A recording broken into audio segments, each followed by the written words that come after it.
We're at 12:32. Ooh, my mic just magically came on. Thank you to whoever did that. We're at 12:32. Let's go ahead and get our July installment of the Transportation Accessibility Advisory Committee rolling. Looks like we have a couple people online, but before we get to the online folks, I'd like to do introductions in the room. You want to take it away, Carrie? I seem to always come to you first, right? That's your favorite spot. Go ahead. I'm Carrie Sheldon of Precinct G. Jeff Danes, Precinct E. Diane Grimraff, Trellis. Patty Thorson, Trellis. Paulsen, Vice Chair and Regent. I think if I can remember what number I am, I think I'm, or letter, right? I'm letter F, I believe. All right. David Fenley, TAAC Chair. Andy Streisick, Metro Mobility. Patsy Murphy, Precinct C. Richard Rowan, AARP. Heidi Meyer, Minnesota CCD. Awesome. Thank you all very much. No, we have one more. We do have, oh yeah, we skipped Trevor. Trevor Turner with the Minnesota Council on Disability. So easy. It's so easy to miss you, Trevor. I'm kidding. I'm kidding. Thank you all very much. We do have a quorum, if my counting is correct. We can dive right into business. I would entertain a motion to approve this agenda for today. So moved. Thank you very much, and thank you for seconding that, Pat. I appreciate it. All in favor, aye? Aye. Opposed, no? Fantastic, that passes unanimously. We can move on to the minutes from June. Hope everybody looked at them. If you have any changes, by all means, let me know. Otherwise, I would entertain a motion to approve June's meeting minutes. Oh, we didn't introduce the online people. Oh, yeah. Well, they're staff, so we'll get to them. Sorry, Guthrie, we'll get to you in a Oh, second. Ken's not here today? No, Ken's not here yet, He'll be unfortunately. on vacation. I was hoping he'd be here. Yeah, that wouldn't surprise me. So we are in the middle of entertaining a notion. Oh, you moved, right, Darrell? Yeah. Thank you. Is there a second?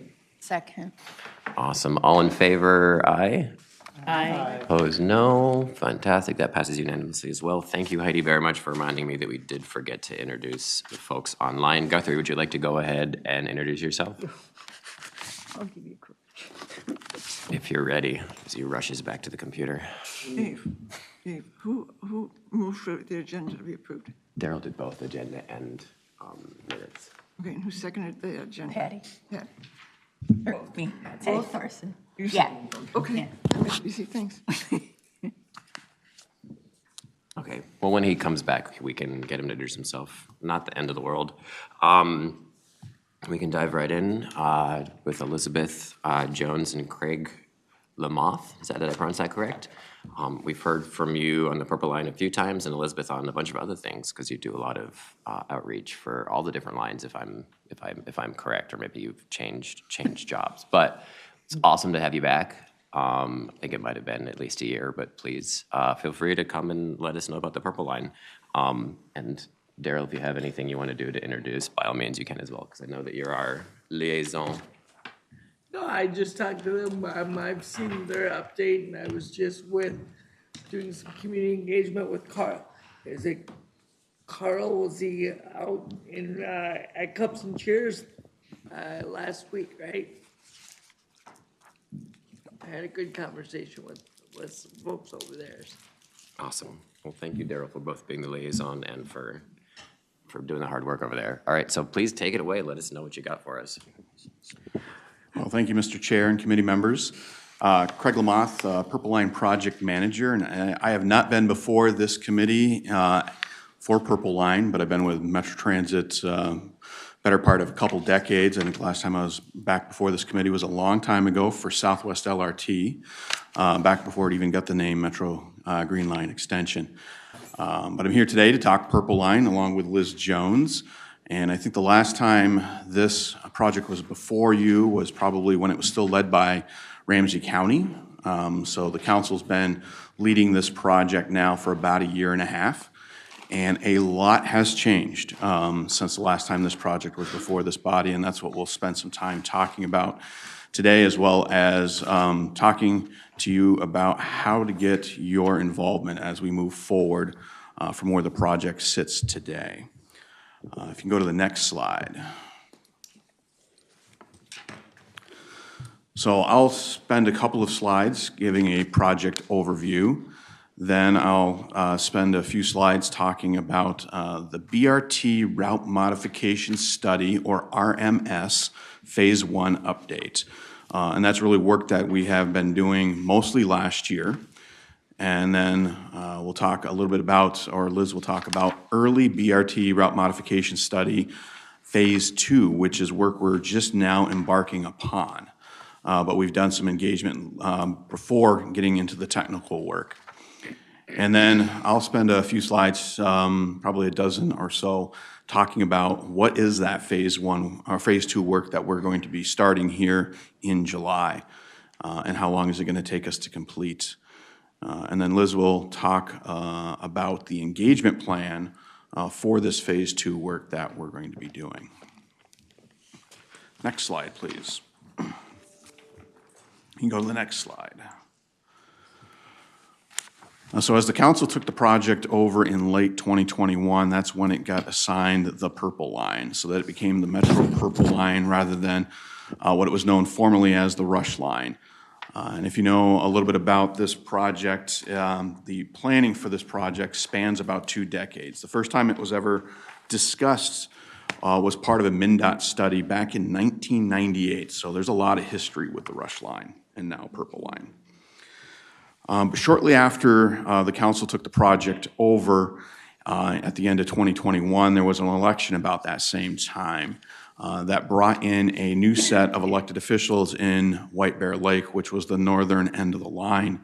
And that new city council and new mayor took a vote in March of 2022, a 3-2 vote, opposing the project, and that the language of that resolution is here on this slide. Essentially, they were asking for us not to bring the project into the city of White Bear Lake.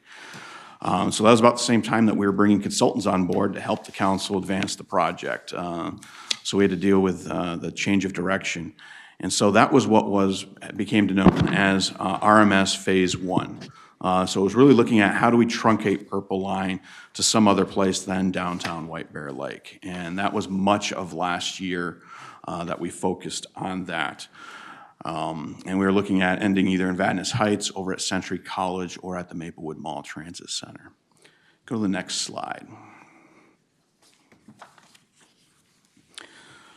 This, doesn't do it justice. That 20 years I mentioned before really isn't shown, and it goes off the left side of that screen.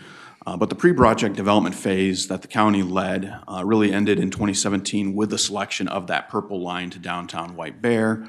Then the county continued to lead the project between 2018 and 2021 in the environmental analysis phase. Essentially what they did is they advanced the project to downtown White Bear to 15% design, and then environmentally cleared it through the federal environmental and state environmental processes.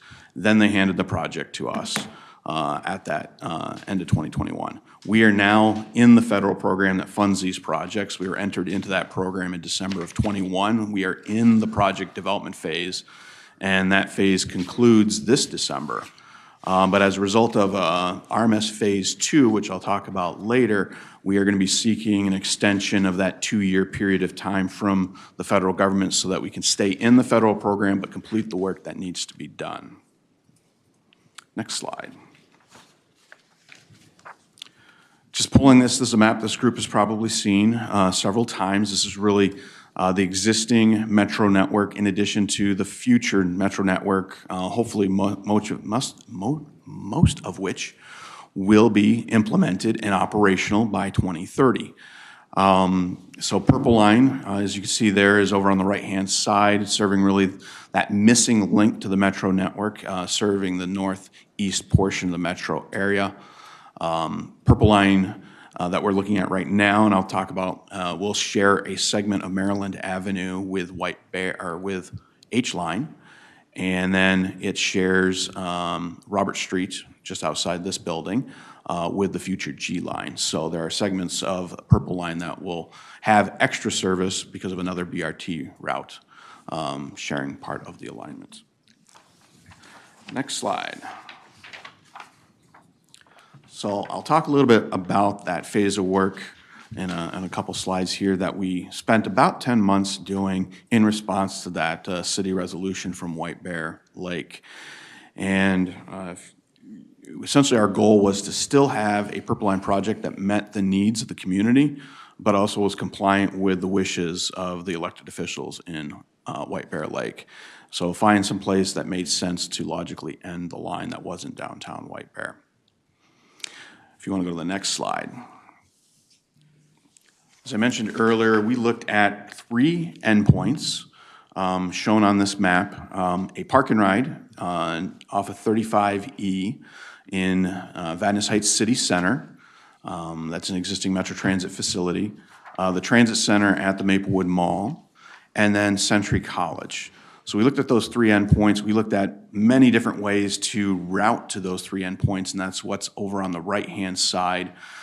So we have an A and a B, 2 different ways to get to the park and ride, and an A, B, C, and D, which were 4 different ways to get to the mall.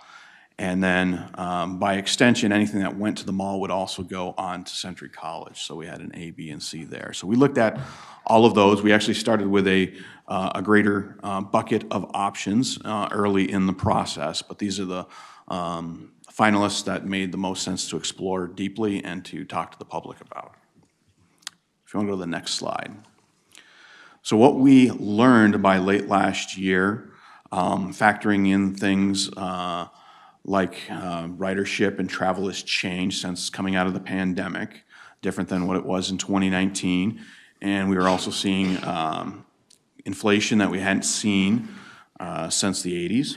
And so factoring all that into the calculus, what we discovered was in order to stay eligible for federal funds through the federal program the project is in, that we could only get to Maplewood Mall Transit Center by 2 of the 4 routings.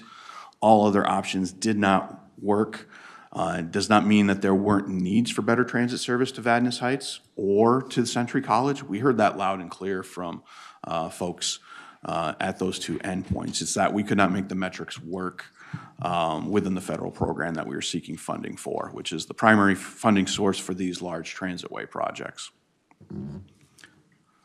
If you want to go to the next slide, I'll pause there. If there's any questions about what I have already talked about before I turn it over to Liz to talk a little bit about engagement, I'd be happy to answer any questions about the work that we had been doing. Oh, Jeff, sorry, go ahead. Why couldn't you get the federal funding? I didn't understand that. Maybe I missed something. So the feds evaluate these type of projects through a certain set of criteria. And it's criteria that looks at, it's heavily weighted on ridership and cost, but it looks at land use, it looks at other considerations as well. But essentially you have to score, I'll call it a C level. You have to get a medium in their nomenclature. You have to score at least a medium or higher to be eligible for federal funds through the federal program. If you can't score at least that medium rating, then you have to find another way to fund the project and you fall out of the program. This project is being funded, planned to be funded 50% roughly federal and 50% local, Ramsey County local. And so Ramsey County as a local funding partner really wanted to seek federal funds, and we support that through this federal program, and we couldn't make the metrics work. Particularly as it related, the 2 things that really changed on us were cost inflation and post-pandemic ridership changed.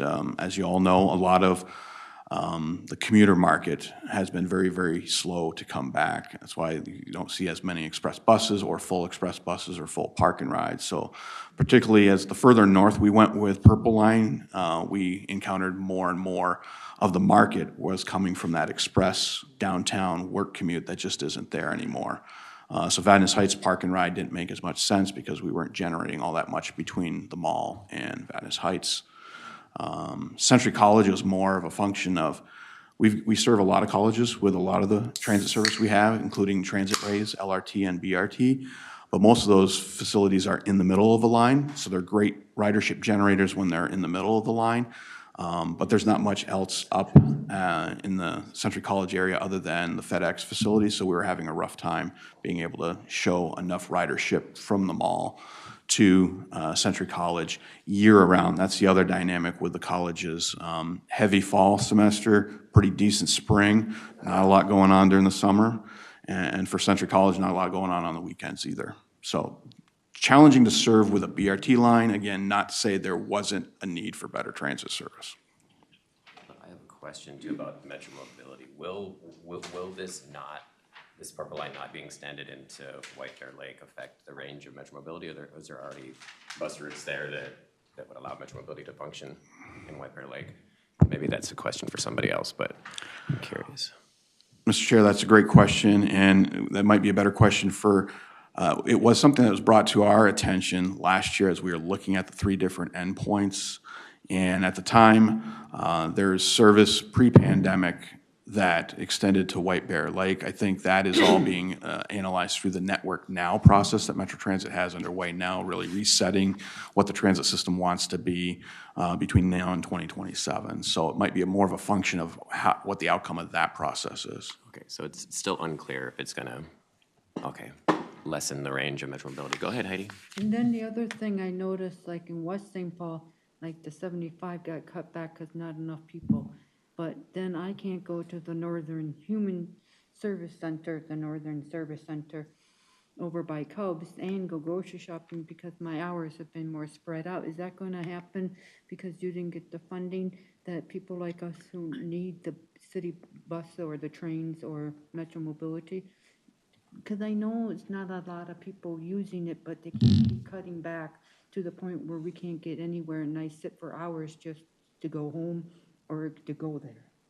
If that makes any sense, because I'm trying to have a life just like you guys are, and I can't get into a car, and I never will be able to, drive. So I have to rely on you guys to take care of me, but if you keep making it harder, it makes it harder for me to live in the community to do what I need to do or to stay in the community.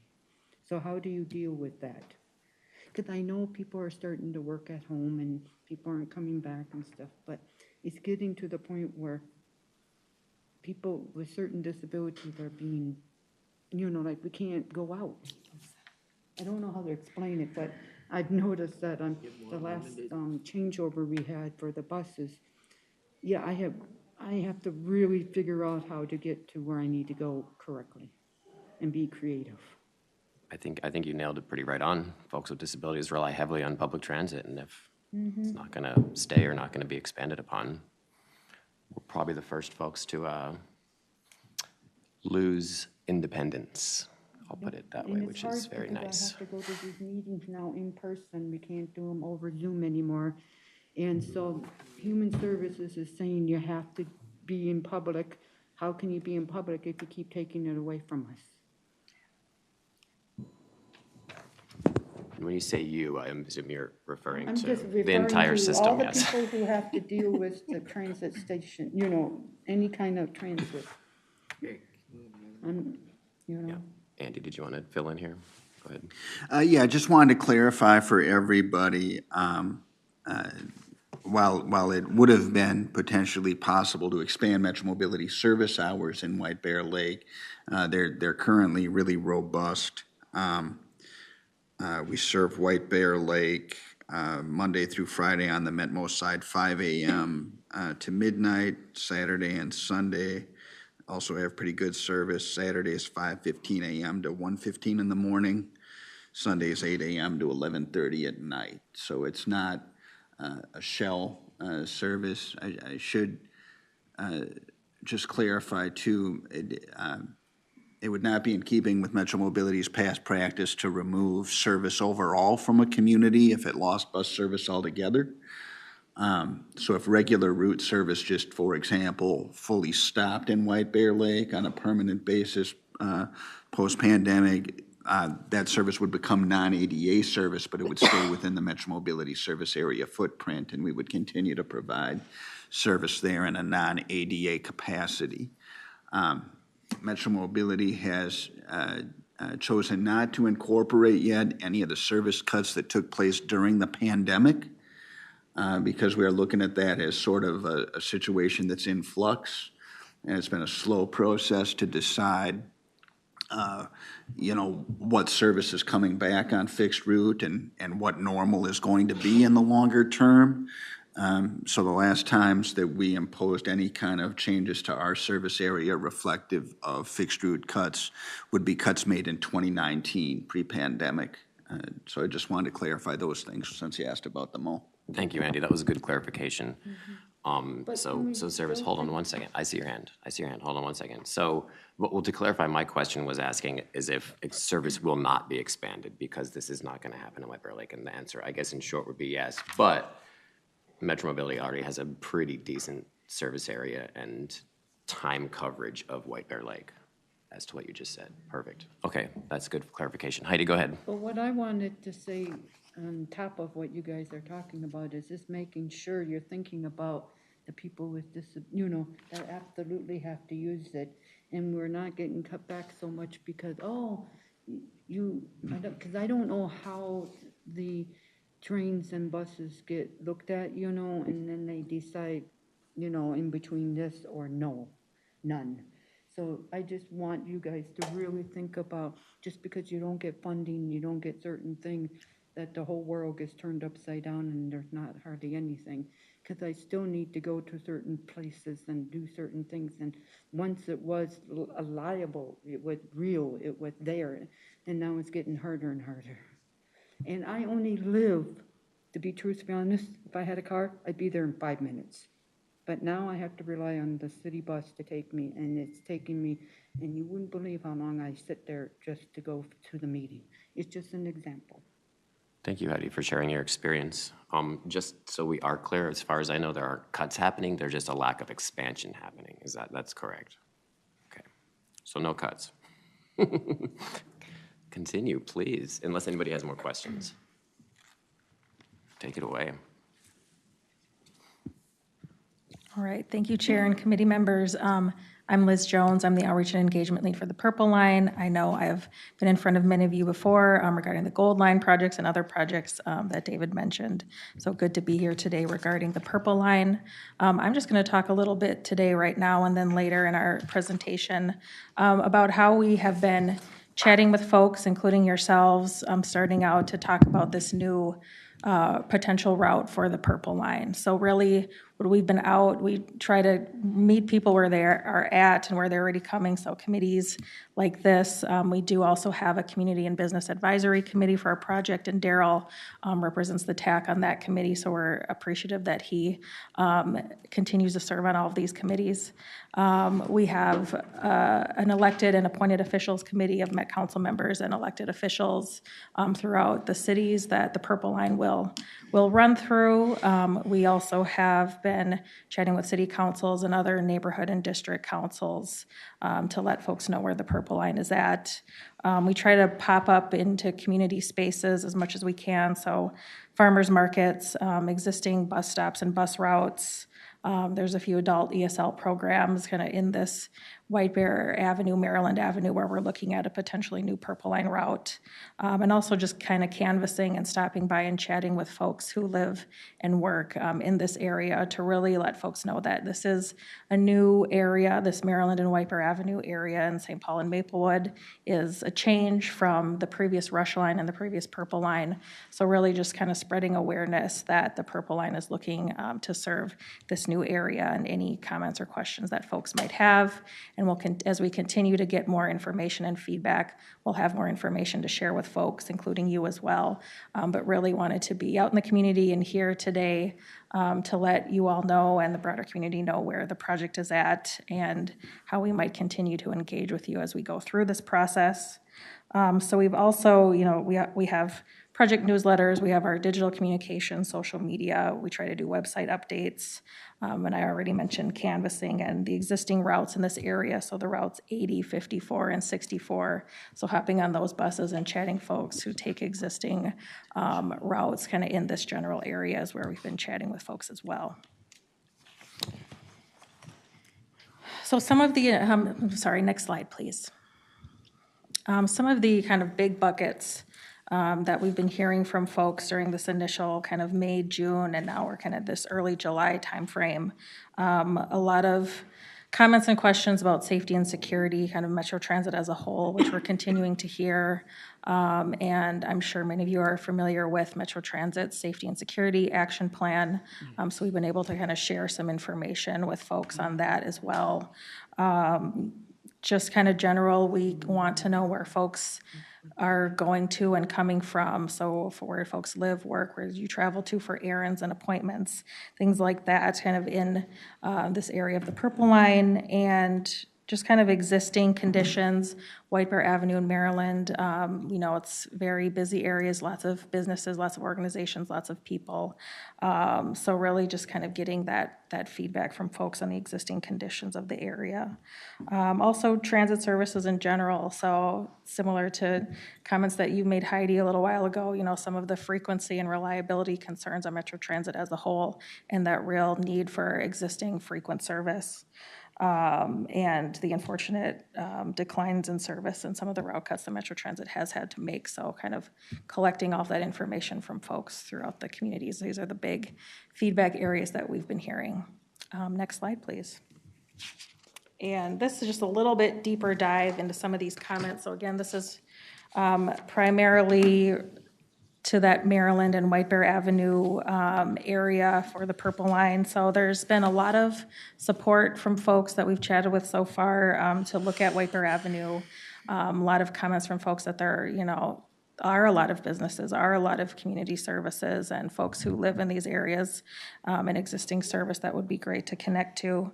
Also, a lot of concerns for safety. They're busy areas, not very pedestrian friendly, and I know, Darrell, you've brought up at our Community and Business Advisory Committee, all those safety concerns are certainly exacerbated and have further implications on folks with different abilities, so that's something we certainly want to look at as well. Overall, though, a lot of positive support for folks to look at this area and how we can best serve this area of the community. I can pause for any questions right away. Otherwise, I will also be chatting a little bit later on what we have coming up planned. Yes, go ahead, Heidi. I have a question. Because this is happening on the Green Line, the Central Station, are you looking at vandalizing, people who, because when I was down there, I took a really good look. One side looks beautiful and the other side looks like it's been terrorized, where certain parts, you make all this beautiful artwork and designs and stuff, but now it's getting vandalized and it's right next to the Skyway. And the other side are some buses. So are you starting to look at that besides redesigning, and putting things where things need to go? Because that really does need to be looked at too. Yep, thanks Heidi and Chair and committee members.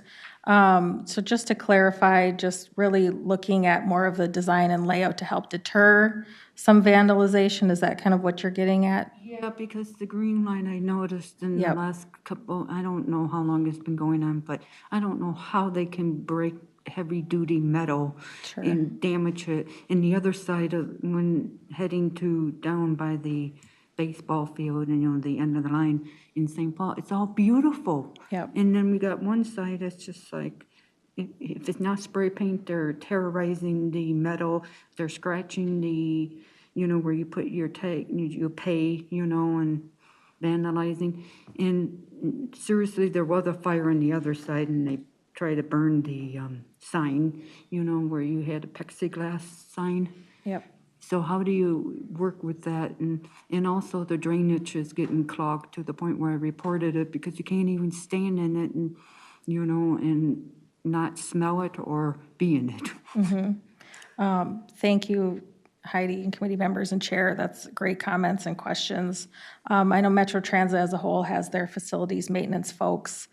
So if somebody on staff or a member of the public sees an issue or a vandalism, et cetera, please feel free to contact customer relations.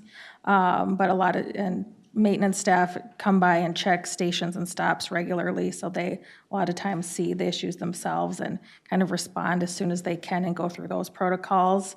But for future projects, and like us on the planning side, we do try to take into account how can we best design and implement things to maybe deter some vandalism or things like that, but knowing that we cannot, fully deter that. We try to design as best we I just don't know how they're can. doing it because this is pretty strong metal and pretty well put together stuff. I can't figure out the rhyme or reason of Yep. why. Yep, so we really rely on our great maintenance folks to try to get in there and make repairs or remove vandalism as best we can. So I would just encourage you, I know you said you've reached out before, but if there's something that you notice that comes up for vandalism And or. I have done that Okay, because recently it's getting to the point where someone needs to talk about it. yep, definitely. So And then thank I you for thought that. about, well, if you're gonna do the purple line, how are we gonna design it so it can stay, like you're not spending another thousands and billions of dollars to fix it? Yep, and a lot of that is also how we take into consideration certain materials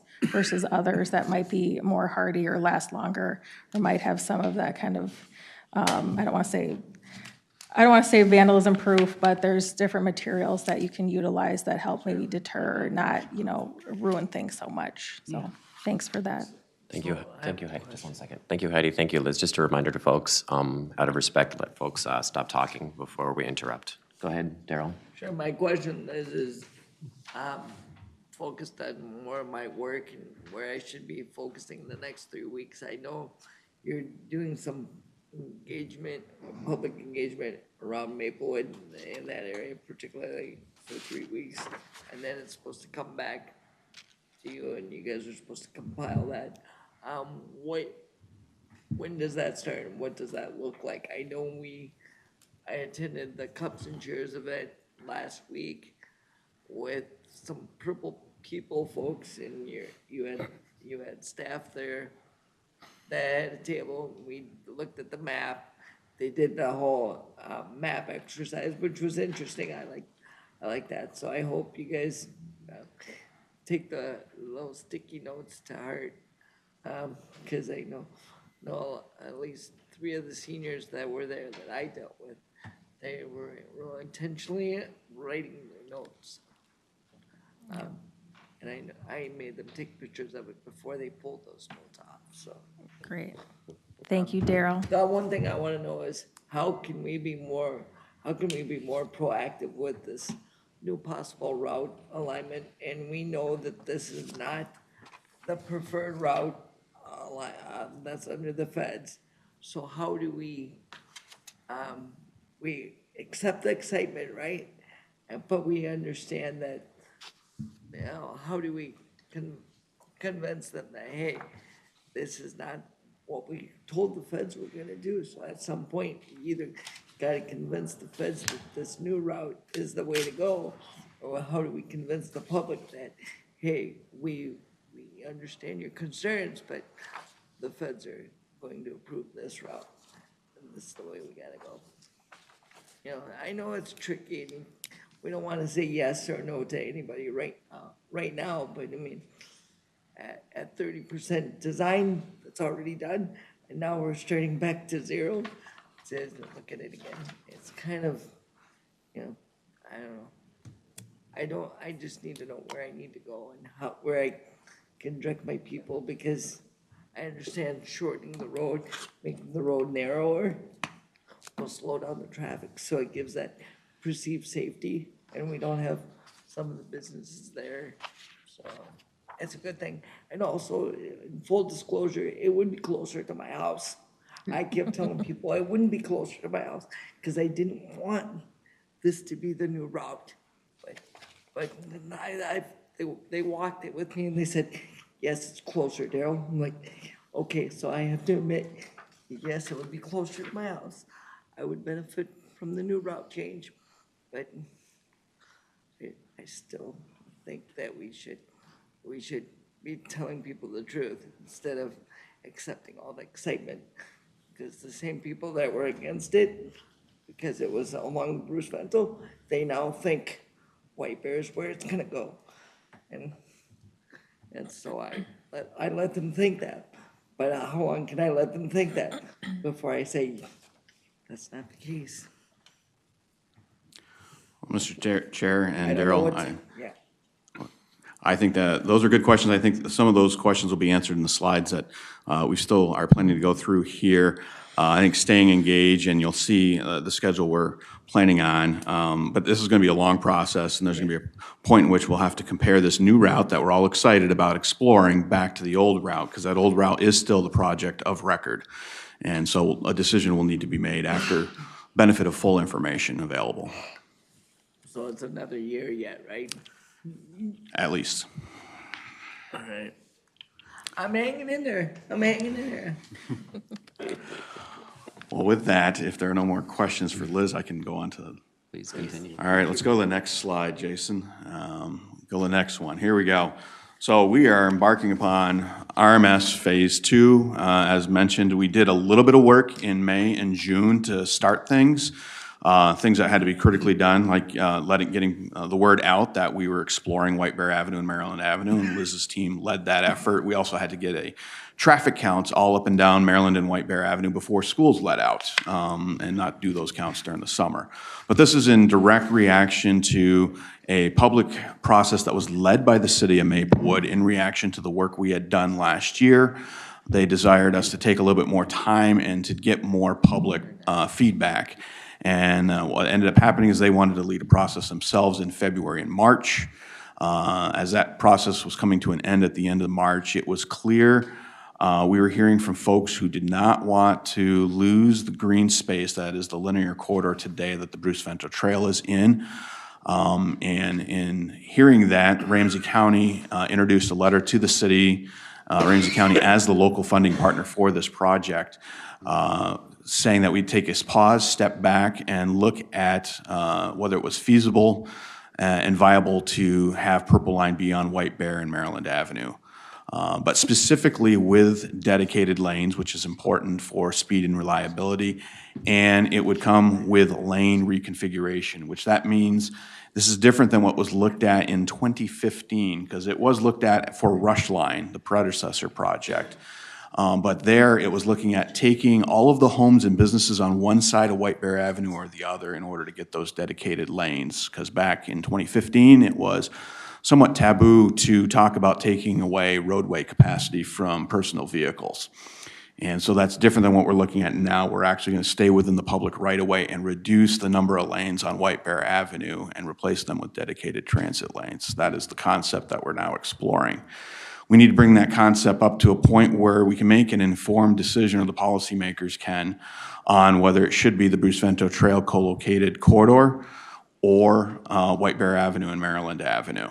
And in the subsequent slides, you'll see that that's going to take a lot of work and a lot of time to be able to provide that information and make that informed decision. But that is the goal of this new phase of work that now is going to be taking off, kind of gas pedal to the floor here in July. Next slide. This is just a graphic showing what we're looking at. We're now looking at that thick purple line that runs east-west down toward the bottom left of the screen. That's along Maryland Avenue.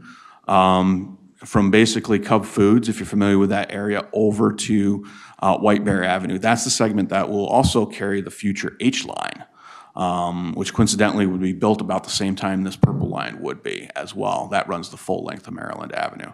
And then H-line would go south on White Bear, purple line would go north on White Bear, up to the transit center. So that's the other thick purple line. So that is the focus of our team right now, is to try to figure out, and as Darrell pointed out, we were between 30 and 60% design complete on the co-located Bruce Vento Trail option. We're now starting at 0 on White Bear in Maryland. We don't know much. We're starting to learn and understand what that corridor is all about.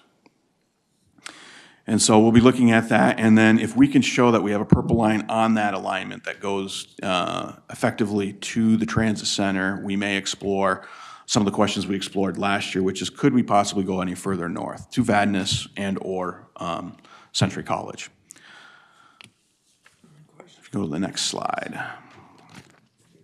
So one of the things that we are doing is, this is not a new project. This is just simply a different alignment that happens to be 1 mile to the east of the previous alignment. And so we're staying consistent with why this project is needed. So these needs and purpose were established back in 2015 as part of the environmental process, and they still hold true today, even in a post-pandemic world. Next slide, please. So we spent much of May and June scoping out this phase 2 work. What are all the things we need to look at and understand in order to make and provide an informed decision to the policymakers? So we've been working with all of our partners on this, represented on the screen. I won't read them all, but it's basically the 2 cities, the county, and several departments within Metro Transit. If you want to go to the next slide. So this is the work. I'll talk first about work, second about schedule. So these 6 planks that we've been referring to them are the major steps in this phase of work. We are just now in that first plank at the top of the screen. We're reviewing existing conditions and corridor characteristics. There is not much consistent on White Bear Avenue, if you're familiar with that corridor between Maryland and Beam Avenue. By some miracle, there's no on-street parking in that entire segment, but that's about it. Otherwise, it ranges from about 67 feet of public right-of-way to 140. In some places, it's 4 lanes undivided to 6 lanes divided up at the north end. So there are alley-loaded neighborhoods on one side of certain street segments. On the opposite side, on that same street segment, it's all mailboxes. So very, very different conditions. We got a lot to figure out. So we're just starting here in July to develop some design options, meaning how would we relay out the roadway to reduce lane capacity and accommodate transits. We're hoping to get down to the most promising design options for the road by the fall. And then we'd spend the winter and fall talking to the public and really deeply evaluating those most promising options. Sometime next spring, we'd get to a preferred concept for relaying out the roadway of White Bear and Maryland Avenue.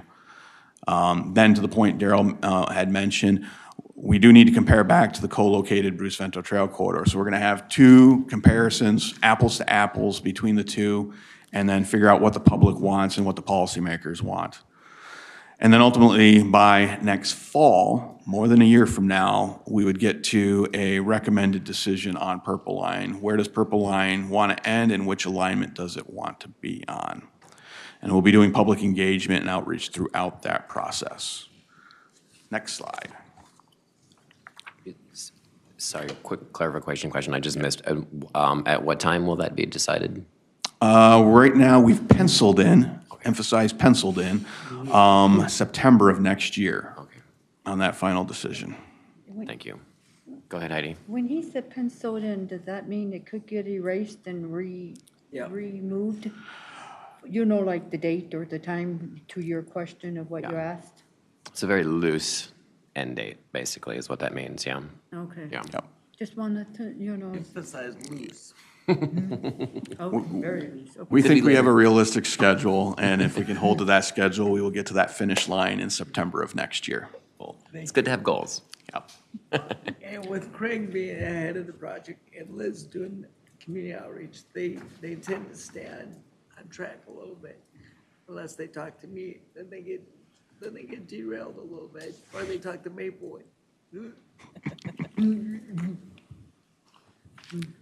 Please continue. That's All right. So this graphic here you may have seen before. This is the process we use for these projects, really starting on the left-hand side, working through those technical issues, which there are a lot of. The White Bear Avenue segment, for example, is the highest safety issue corridor in the Ramsey County roadway system. So as I mentioned, we are taking away lanes. So we're basically reconstructing the roadway. Could be curb to curb. It could be building face to building face. We still don't know what that looks like.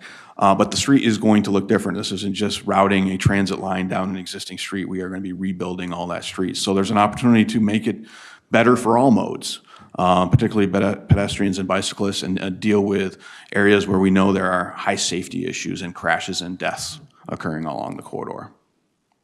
Mr. Chair, you got a question. Oh, thank you very much. I was looking at this map even more. Go ahead, Heidi. My question is, you're going to do all this redesigning, but is it going to work for the person who has to cross the street, no matter what their disability is? Or is it just going to work for the cars and the vehicles and the bicyclers? Because I got to be able to follow what you are asking and what you are doing, because I found out certain areas in the Twin Cities and suburbs, they kind of suck in how you have to cross, or the lights don't change correctly, or the push buttons don't work. There's a lot of, you know, in to teach a person with a disability how to cross the street, in Minnesota, it's very difficult because you don't use one way, one system, you have many systems everywhere. So wherever I go, I have to relearn my thinking and how to cross the street safely. Mr. Chair, committee member, we are going to be taking all those things into consideration. Both the county and the council has policies in place to focus on all abilities and to be able to make sure this works for all populations. So that'll be a big focus of ours. We will not be, I'll preface, we're not going to be doing a lot of design in this phase. So questions about push buttons and such things would become at a subsequent phase, but we'll be taking into consideration making sure that the street works for everyone. And we are hearing it does not work for a lot of people right now, the way it is currently designed and the way it operates. The vehicles travel at a much faster speed than the posted speed limit today, just as an example. Yes, go ahead, Darrell. Yeah, Craig, behind this point a little bit, and to the point of what I heard with seniors that were at the event last week. We want, and I know we talked a little bit about, do we run down the center lane? I have a bunch of seniors that are worried about crossing if they have to go to the center to board and to deboard. They're worried about timing and the crossing level of that. So if there's a way that we could do a dedicated lane, but not necessarily in the center, if we could figure out how to, I don't know what you call that, stagger it or whatever, where it's not, it's on one side or the other, but not necessarily in the center, so then they only have to walk half that distance instead of full distance.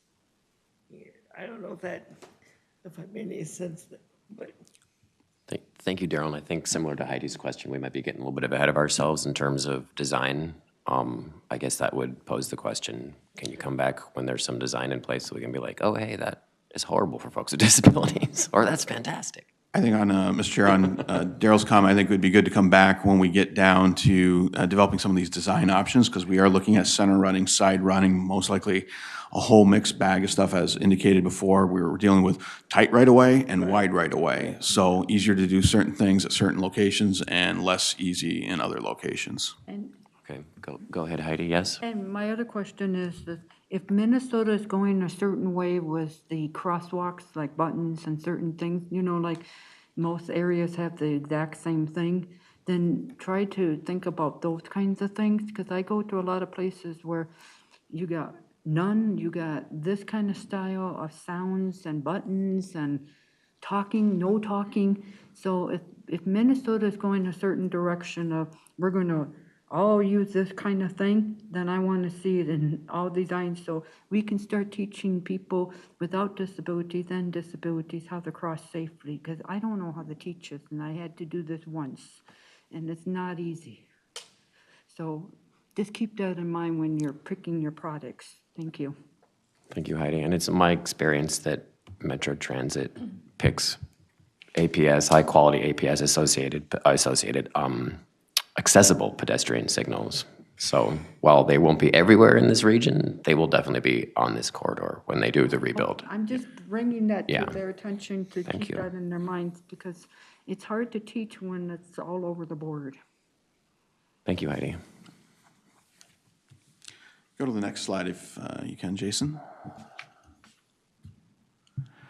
So some of the things I already mentioned, that these are all things that you would naturally expect to see when you're rebuilding an entire street. So we'll be considering right-of-way. Generally, we are not looking to acquire right-of-way, except for possibly at where the stations are located at the intersections, but not between stations. We need to figure out things about how to navigate Highway 36, that bridge crossing. There is on-street parking on Maryland, if you're familiar with that segment of Maryland, so we need to figure that out. Traffic and property access impacts. Taking 2 lanes off White Bear Avenue means inherently current traffic today is going to go somewhere else. Maybe it goes away completely, transfers to a different mode, but it may get dispersed elsewhere. We need to understand that. We need to figure out what this guideway looks like. Saying that there's going to be one lane each direction dedicated for buses is an easy thing to say verbally, but harder to actually make work, so we need to figure that out. One of the first things we're going to be doing here in the coming weeks and into July and August is figuring out where the stations want to be.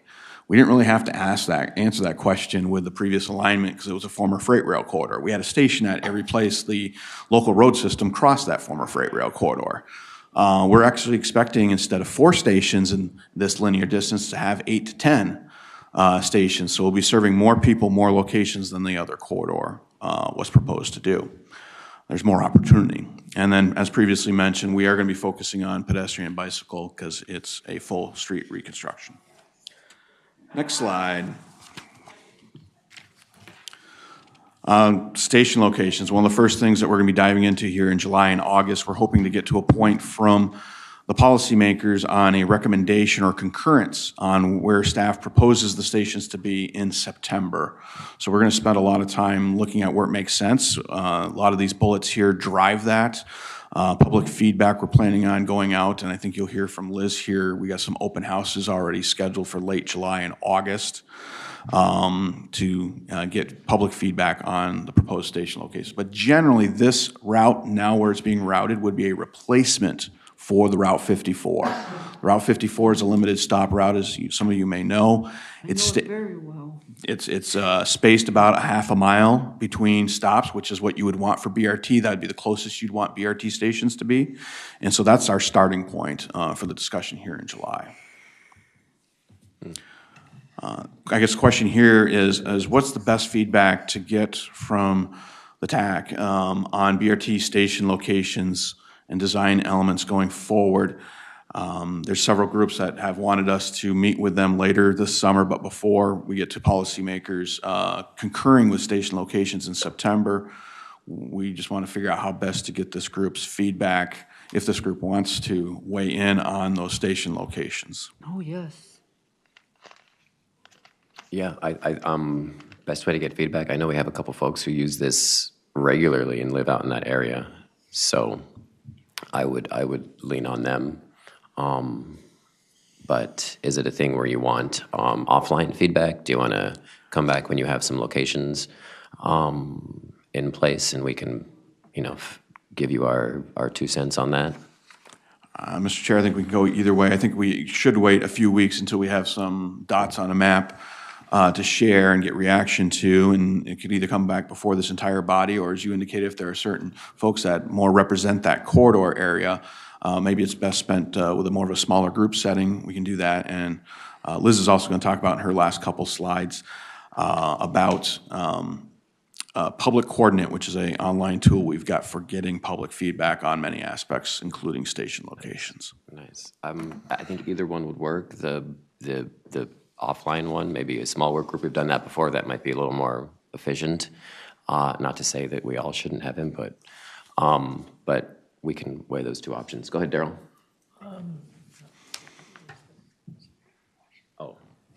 Continue. All right. I think this is my last slide. I'll go to that. Next slide, Jason. So this is the overall schedule, which I've already covered a lot of. We envision that work is going to run from all the way through Labor Day or so of next year. What this shows here, I'll touch on a few things, is we just talked about the work plan for this work with our Corridor Management Committee, the body of policymakers for this project. Mentioned we're planning on going back to them in September for concurrence on proposed station locations. Then we're hoping in October, and this is another potential engagement point with this body in some way, shape, or form, is we hope in October to be able to share what we think are the most promising concepts for laying out the roadway, maybe 3 to 4 most promising concepts.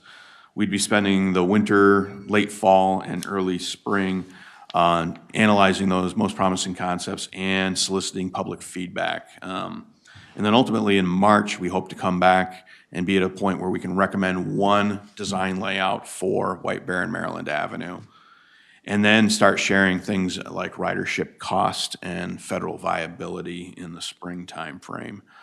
And then we would likely be to the point of spending a lot of next summer asking the public Now you have all the information before you. Bruce Vento Trail co-location or White Bear Avenue? Which would you prefer?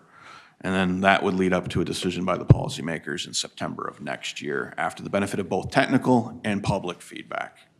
Oh, Yes, Heidi. is there going to be a really good explanation of how they understand this? Because when they were talking about medical transportation, I literally got up in the middle of the hearing and said, they're talking about two different things.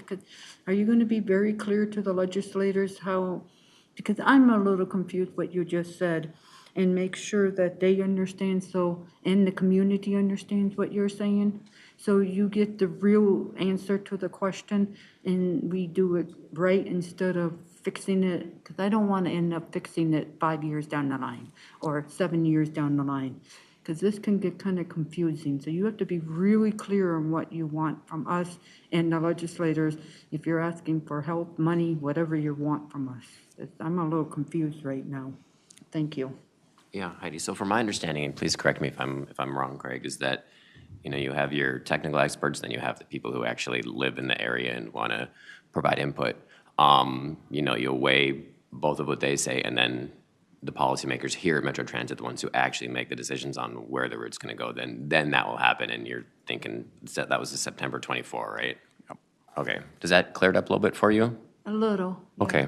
It's Okay. just making sure they understand all the different steps that go into this to make sure that it follows. Because when we did transportation for medical, they didn't understand the different types and what medical will pay for and what, you know, the community has to pay for and what's private. So it's just making sure we're all on the same page.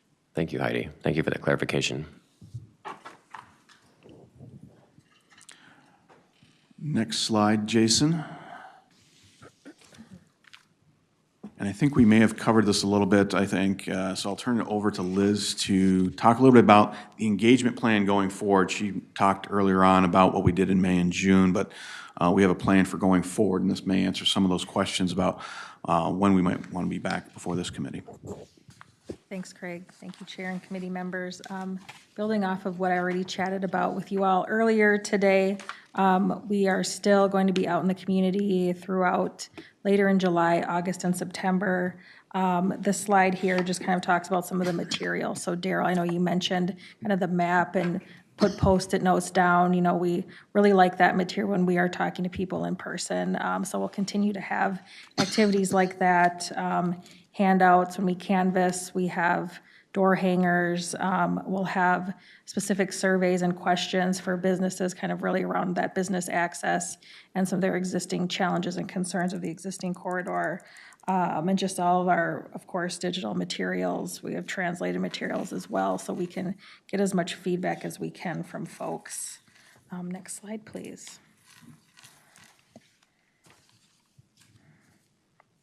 And this just talks a little bit more about strategy. So again, we'll continue to have our pop-ups and partnering with community organizations and groups and committees.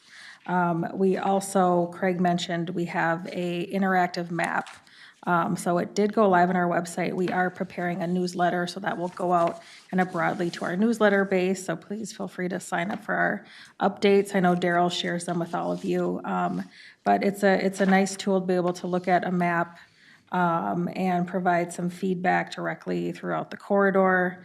And it's really kind of open-ended on any and all comments for this area, as well as specific questions about how folks travel or any challenges or issues that they may already have experiences in this area, particularly White Bear Avenue in Maryland that we're looking at. We are also planning for some open houses, and we'll also be doing some corridor walking, rolling, mobility device tours later in the fall once we have a little bit more information. So kind of to your point, Heidi, the steps kind of along the process and how best to get plugged in. So we'll come back and chat, whether it's this full group or offline, about kind of those station locations. And then we'll have some further opportunities to refine those kind of later this fall. And then we'll want to continue to talk with you all in this group once we have the actual kind of design layouts of what things might look like. So really kind of building on the station locations of what that wants to be over this summer and fall timeframe is what we are looking for from folks. Next slide, please. And Darrell, I know you mentioned earlier about, where do I need to be? What do I need to do? We do have a couple weeks where we're trying to get as much feedback as we can. So everything that we've gotten kind of throughout May and June and this early July timeframe will kind of continue and build on as we talk to more people and have more technical information to share out.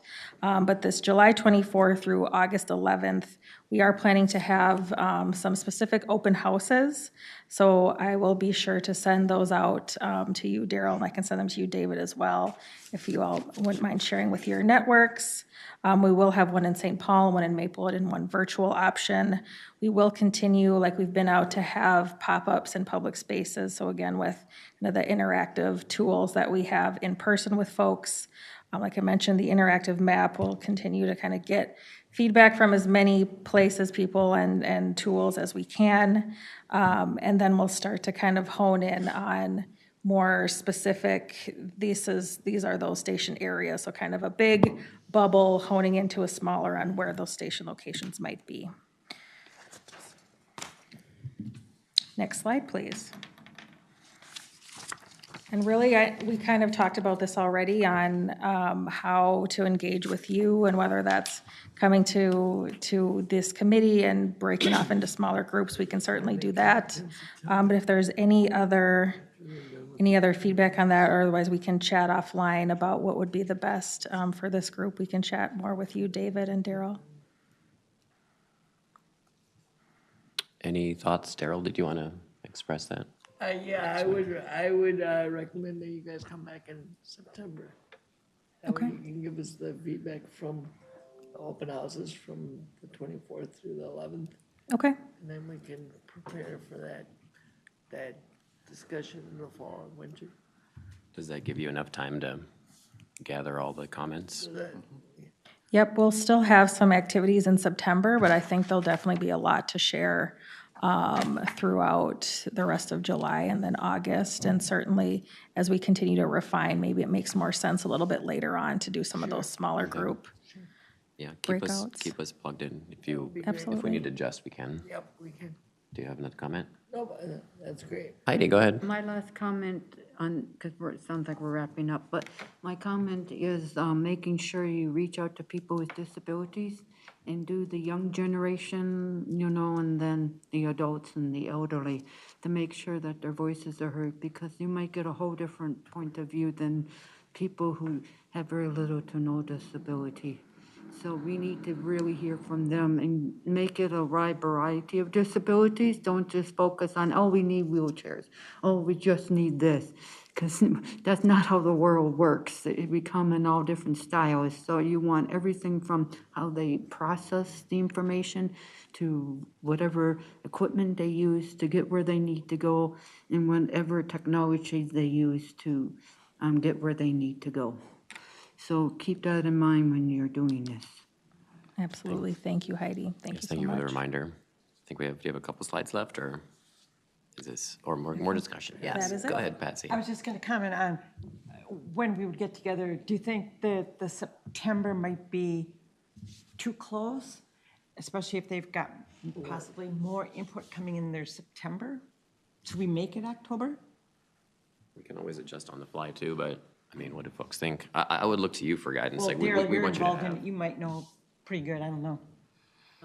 It sounded like they wanted to come back to us in that time frame. Would you prefer to come back to us in September? Mr. Chair, committee members, October, we'd be able to share those most promising concepts, which might be interesting. The station locations, we could obviously share that as well. The CMC would have already concurred with these would be proposed potential. So this is something for us to evaluate, because as we build cross-sections that are side running or center running, we need to know whether there's a station at a location or not. Doesn't mean they're locked in. As evident with the prior phase of this project, there was never a Cook Avenue station to serve the Hmong Village. We found out in the last phase that that was a mistake of the previous phase to not include a station to serve Hmong Village. So things can change, so don't get worried that we're not locking things in. So I think we could deal with getting feedback on station locations from more of a small group setting, but come back before this committee with the most promising concepts for the roadway and get feedback there in October. Sounds good. So we'll have a small update maybe in September with more update in October. Yeah, if there's a work group that comes together. We can take most of this offline from here, though, in terms of logistics. Yeah, great. Thank you all. Any other questions from TAAC members? I'm always glad when you guys come, because then my work, I don't have to do as much work, you know? That's what I asked Carl. I knew he was on vacation. He just came off vacation, right? He comes back to the air. Yeah. I said, what do I need to do? He says, nothing, because they're gonna show up. They'll do it all. I was like, all right, thanks. Yeah, thank you both very much. Thank you, Mr. Chair, committee Thank members. you. You can always reach out to Liz and I at any time with questions. Appreciate it. This is very productive, very informative, too. Thank you so much. Thank you. We went a little bit over. I'm okay with that. The instruction center bus operator training with Dan, you can make your way up. You still have the full 30 minutes, given that the legislative update is almost nothing. Well, that's good, because you don't know how to give it. There you go. You can give it if you want. You can give it. You can give it. I read that thing like 4 times already. Mr. Chair and committee members, hello, my name is Dan Stoffer. My pronouns are he, him, his, and I'm honored to be here in front of you to represent Metro Transit's Training Center. Jason, you can show them the instruction center there on the next slide. That's where I'm housed out of, along with a lot of our instructors. I recognize some of your faces because you guys have been on some of our videos that we have created, and again, it's nice to see you all. My plan for today is I want to give you an idea of who I am, kind of a high-level picture of our training program, and then I'm going to drill it down and talk specifically about accessibility training, and then answer any questions that you folks might have. Let me tell you who I am. My name again is Dan Stoffer. I'm the manager of instruction for Metro Transit. I came to Metro Transit in 2003, and I was hired to be a part of the startup organization, or a startup program for Hiawatha Light Rail at the time it was called. So I was there when there was no train tracks and when there was no trains and no catenary. After several years of working on that project, I decided to move over to the bus side, and I was the assistant manager of training. I worked under a lady named Maria Corsini. Some of you guys probably remember Maria. She was the manager at that time. When Maria retired in 2014, I was honored to become the manager and was promoted, and that's where I am yet today. Prior to that, I was a conductor on Amtrak's Empire Builder, trains 7 and 8 that run through town. And prior to that, I was a high school teacher. I taught overseas at the International School of Amsterdam in the Netherlands, and then I taught in the state of Iowa. I have a close tie to accessibility. My son has epilepsy. That means that my world is a father of somebody that needs help as well. So I have that close to my heart. Next slide, Jason. The training program has come leaps and bounds since 2008. When I first arrived at Metro Transit, the training program was what I would call as like a one-legged stool. It was out of balance. We focused all of our energy on safe driving, which is very, very important. As you know, we all want to get to our destination in a safe way. But we really didn't have anything on customer service, which entails accessibility training, and we really didn't do anything about the personal well-being of the operators. We have really put a lot of energy into those two legs of the stool. So right now we have a nice, well-rounded program.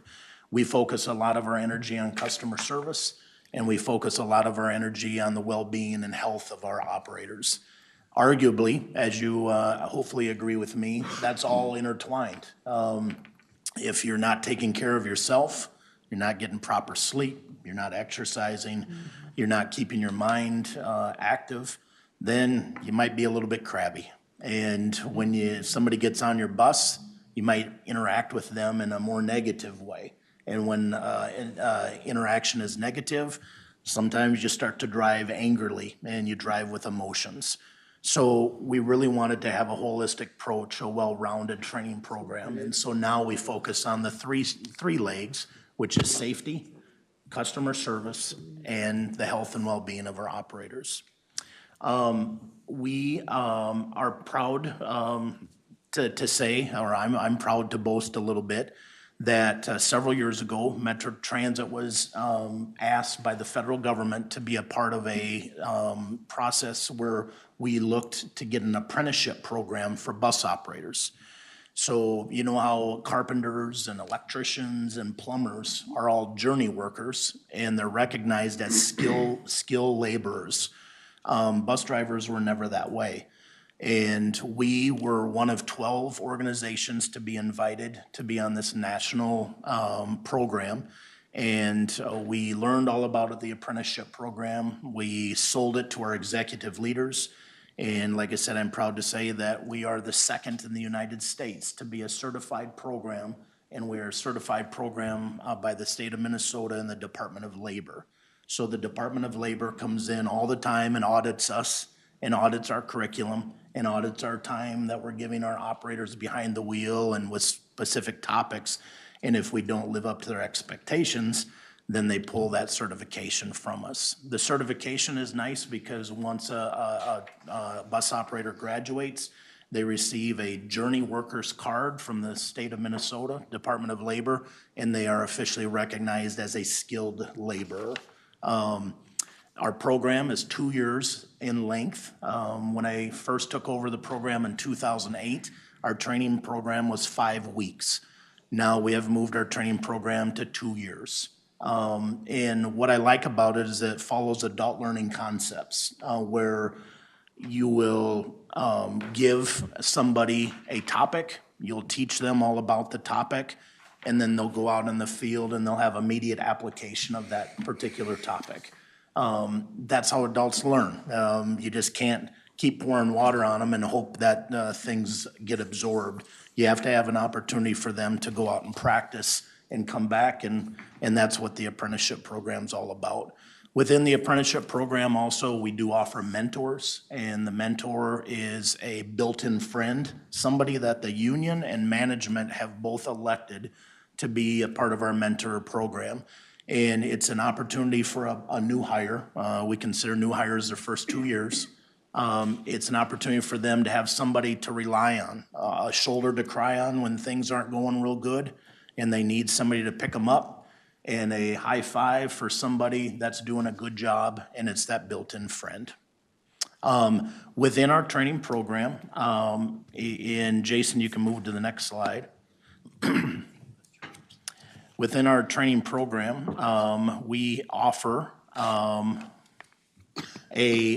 many topics that deal with accessibility training. One of the topics that we have is in our first level of the apprenticeship program, and it's our half-a-day training focused on mobility device securement and ramp use. This is where the class will go into a classroom. We have a mock setup, and we have a wheelchair securement envelope that looks just like the ones that are out on the bus. And each student goes over the SOP, they watch a video, and then they are able to secure somebody into a wheelchair securement envelope. We don't stop there though, because that's one of those things where we need to have people practice on a bus. So after they kind of get efficient with that and answer all their questions, We take them out on a bus and we drive them down to the 7th Street ramp or the 5th Street garage. We drive them different places, and then they get to work with a wheelchair on the bus, and they take turns. They partner up, and one person is in the wheelchair, and they lower the ramp for that person, and they bring them up into the bus, and they take them back to the wheelchair securement area, and they practice securing that device down. We also do what's called a Metro Transit, and I would also say a state pre-trip. It's a policy of Metro Transit. Everybody that drives a commercial vehicle has to do a pre-trip, and they're looking to make sure that the equipment is safe. In the Metro Transit pre-trip training, we focus heavily on making sure that the wheelchair securement area and the ramp and all those sort of things work properly, so that when they do get out on the route, that they can ensure that there's not going to be any hiccups on the operation of that. And if there is, they're trained on how to do a bus change. We also do what's called in-service training. In-service training is where we take the classroom and we add that to the CDL experience, and now we start picking up real live people. There's no more classroom. It's you're out there and you're operating a bus, doing a route. You guys probably have seen them before. It usually says in service, and then it says training. And those are brand new folks within the first 5 weeks of training, and they are being monitored and graded by the instructor on how safe they operate the bus and how they interact with people, disabled people and non-disabled people. We also offer garage level training. Garage level training is where we send them to their garage that they have picked, and during garage level training, they get certified on the piece of equipment that they're going to be driving. So if you pick a route that requires one of those long buses, those articulated buses, we train you on that. If you pick a piece of work that requires you to drive one of those tall buses, the coach buses, we train you on how to do that. Hybrid bus, we train you on how to do that. So that's what happens at the garage level. Next slide. We have several videos. One of the things that I like to follow is, and maybe, I would assume you guys fall into this as well. When you're learning, there's different learning styles, isn't there? Some of you are readers, and when you read something, it clicks. You got it. Some of us are watchers. You need to watch somebody do it, and then you got it. And some of us are doers. We need to get our hands dirty and actually do something. We try to implement those concepts at Metro Transit's training center because we recognize that not everybody is the same, and everybody learns differently. One of the things that we do is show these videos.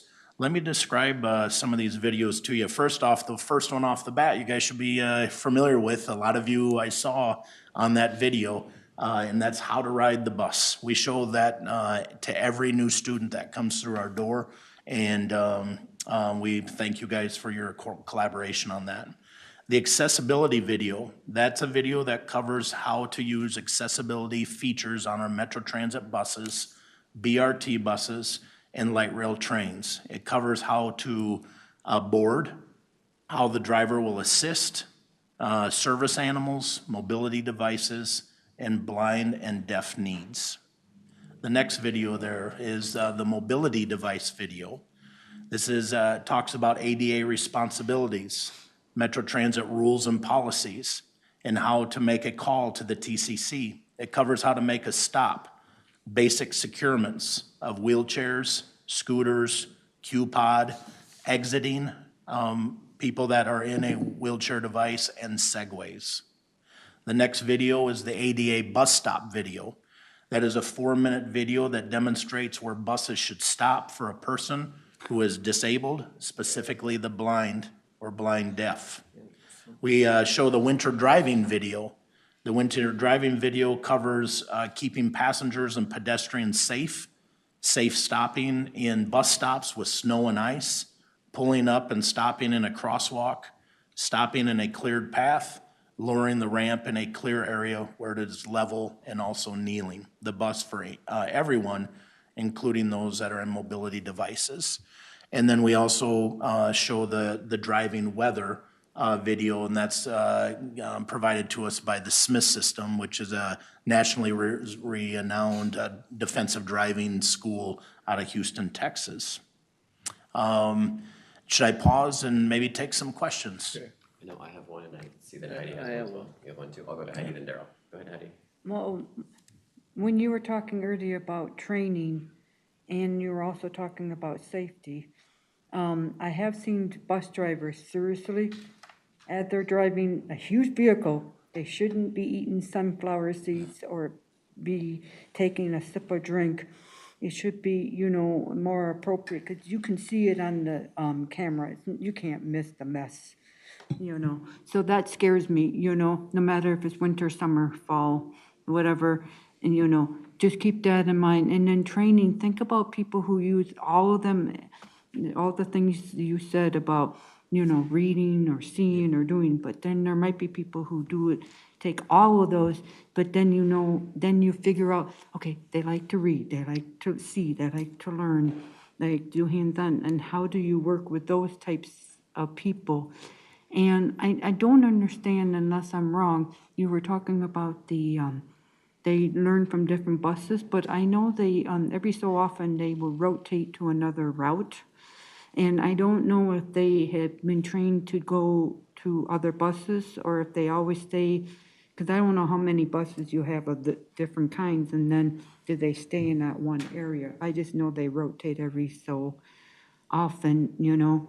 And then think about, when you do your training, think about people, because I've actually had this happen, and you didn't mention this. I've been dropped off where I have to figure out how to get off the bus correctly with the curve. So you're not thinking about physical disability, like with my crutch and how I process, or maybe they have mobility, walking problems. So please enter that into your program, not just for the blind and, you know, because I would like them to be up at the curb, but I want to be able to get on to the bus correctly, no matter if it's winter, summer, fall. I'm still learning on the trains, not because of that open little space when you get off, you know, because it can be a little scary, you know. So just keep that in mind when you do your training. Thank you. Mr. Chair and Committee Member Heidi, thanks for those points. I took some notes here, and those were really good talking points. One of the things that you brought up were the buses. And there are all kinds of buses, aren't there? I mean, that's what makes our program challenging, because we have hybrids and BRT buses and coaches and our TICs and low floors and different manufacturers and whatnot. Each bus has its own issues, I guess, or its own intricacies that we have to teach on. You know, most people can, if you're trained on an Arctic bus, you can probably drive most any bus. It's like driving a Ford F-150 and then going to a Chevy Silverado. There's a lot of similarities, but some of the buttons and knobs and how it handles coming in and out of curbs can be tricky. So we always, when somebody picks a piece of work that requires a certain bus, we always make sure that we offer training to them and say, are you able to drive this bus? And many times people are like, you know what, I'd like to have a refresher on it. So we take them out and we take them around just so that they can kind of familiarize themselves with the dials and the knobs and how it handles. So, yep, thank you, Heidi, for that. Yeah. And the other thing I didn't mention really quickly is I saw this with the ramp being lowered so I can get my cart, you know, after grocery shopping. And there was a bunch of junk right where the ramp was. You know, the ramp was down and then it was like it wasn't cleaned. You know, I've never seen it like that. And I've seen a few that need some really heavy duty maintenance. So if you're looking at training, you know, to look at the buses, they also need to look at the ramp and making sure, you know, debris and it's working correctly. Because I've seen some pretty, you know, sad things that got missed that should have been fixed. So it's just something in your training to, you know, because I don't know if it's us that has to always report it or if it's the driver that has to report it. Mr. Chair and committee member Heidi, yeah, it said that ability to identify that gap on that 5x8 platform, if you will, that is not only safe but clear of objects. That's what we have to train our operators to do, and they have to fulfill that. So I was thinking more, this happened when I got on, when they lowered the ramp. And when I got on, it was not clean under, so I don't know how it bows up with all that crap under it and still maintains, good stability to actually operate. And then I've seen where it's just been left alone and it needed maintenance. It needed some love, in order to operate correctly.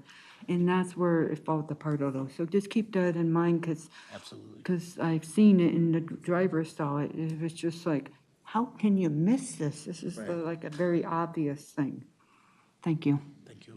Thank you, Heidi. Is customer service the best number to call to report? Yeah, I think customer service, Pam's department, Pam Steffens, and call her department, and then she would dispatch public facilities out to that area to make sure that area is cleaned. Yep. Thank you. Thank you, Heidi. Heidi, to your point about the debris, I mean, I experienced it on my way down today, actually. When I got on the lift, it was fine. And then when he closed up the lift, the bus went on its way. And then it started making noises. It started beeping and all kinds of weird stuff. So he stopped, and when he stopped, he deployed the lift like 2-3 times. He looked around to see if there was any debris there, which obviously an older bus, he would have been able to see that. He didn't see nothing. But he brought the bus back in. It still beeped all the way to downtown, and then he was gonna bring it in as soon as he was done dropping me off. But he did say I was his first wheelchair passenger today, and I was like, well, maybe you guys should start deploying it and redeploying it back in. I thought that was all part of the cycle that they did before they took the bus out of on the road, is that they had to do that. And obviously, maybe they're doing it, but they need to maybe do it a little bit better. And my question that I really had for you was, more importantly, you mentioned under ADA training, you mentioned having specific training for folks with sight impairment or hearing impairment. Would be me. The folks with sight impairment often get passed up because of what we call bus jumping.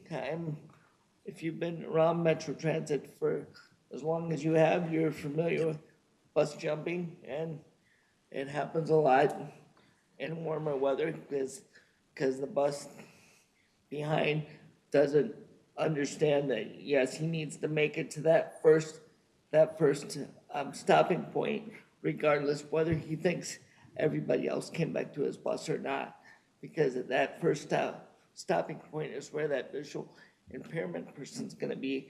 They're not going to go to the second bus or to the third bus. So we need to prevent bus jumping, and I thought that's what you were here to talk about today. Obviously, it wasn't, but that's why I wanted to make sure it's on the record.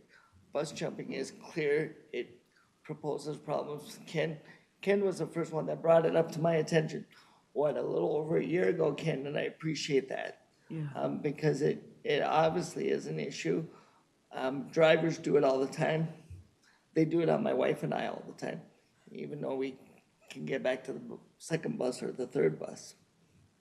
Thank you, Darrell. And I think that might actually fit into your area of expertise here at Metro Transit. Hold on one second, Heidi, 1 second, please. Wait till folks are done talking. Ken, I see your hand up. Did you want to build on Darrell's question, or do you want to let an answer come first? I see a head nod, so I will, Ken, go ahead, and then we'll give them a chance to answer, and then I'll come back to you, Heidi, okay? Mm-hmm. You are muted. We cannot hear you. Can you find the button? Still no. Is he frozen? What about putting your hand to your ear, David?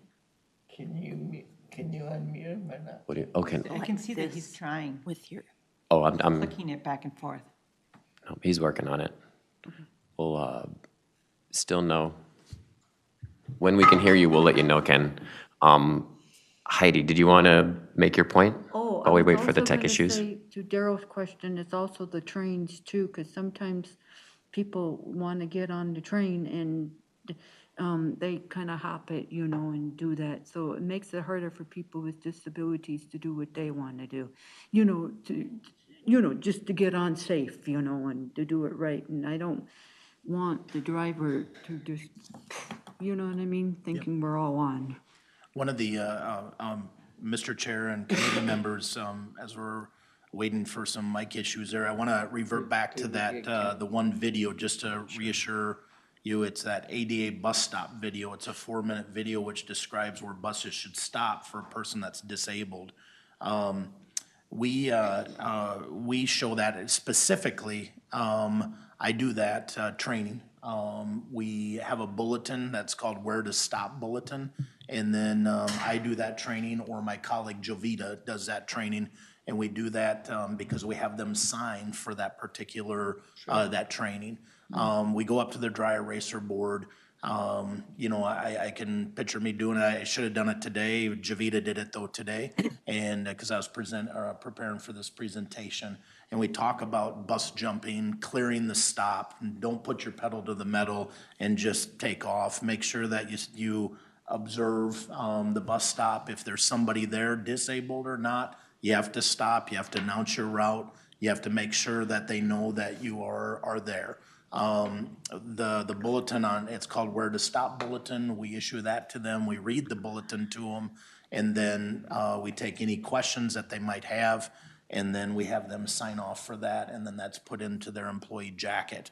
That 4-minute video was produced by a gentleman that's sitting behind me in the gallery, and he made it a silent video because we get to play that all the time out at the garages. It's a silent video because then there's not Dan narrating the same stuff over every 4 minutes. It's a silent video that plays, and it has images of how to stop your bus. So we do take that very, very seriously, and we'll continue to do that. And I'll make some of committee member Darrell and committee member Heidi, I'll make sure that I bring up some of the examples that you're experiencing when I teach that. And you can reassure on that.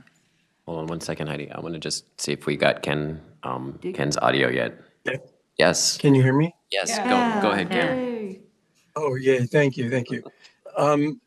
So I specifically want to talk about not necessarily that 4-minute video, but there's a newer video that was recently created that identifies how a bus passes a resting bus.